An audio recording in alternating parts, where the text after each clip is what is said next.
ایک شہر میں ایک جادوگر تھا اور اسی شہر میں ایک بادشاہ بھی تھا۔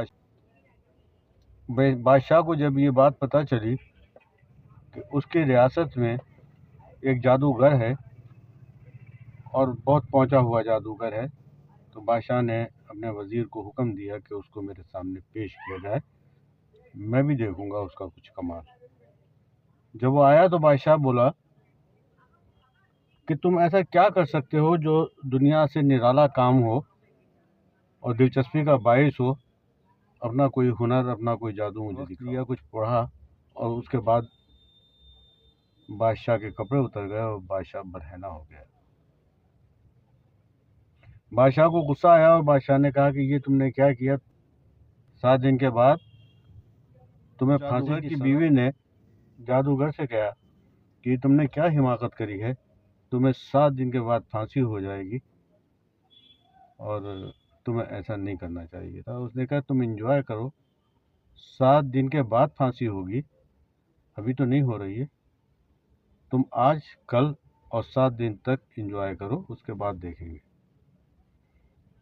7 دن گزر گئے، پھانسی کے لیے بادشاہ کے سامنے پیش کیا گیا۔ بادشاہ نے اس سے کہا کہ تمہارے 7 دن پورے ہو گئے اور آج تمہیں پھانسی ہوگی۔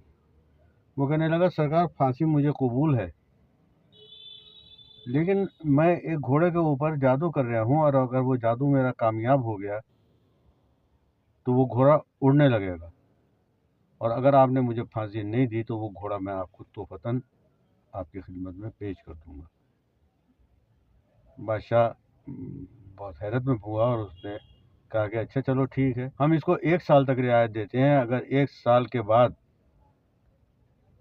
یہ گھوڑا نہیں اڑا پایا تو پھر ہم اس کو سزائے موت دے دیں گے، اور اس کو آزاد کر دیا۔ جادوگر اپنے گھر پہنچا تو اس کی بیوی نے کہا کہ ایسا تو ہو ہی نہیں سکتا کہ گھوڑا اڑ سکے، یہ تو تم نے غلط بات کی ہے کہ میں گھوڑا اڑا دوں گا۔ تو اس نے کہا کہ تم انتظار کرو اور لائف انجوائے کرو۔ 3 مہینے بعد گھوڑا مر گیا، 6 مہینے بعد بادشاہ بھی مر گیا۔ نشکرش یہ نکلا،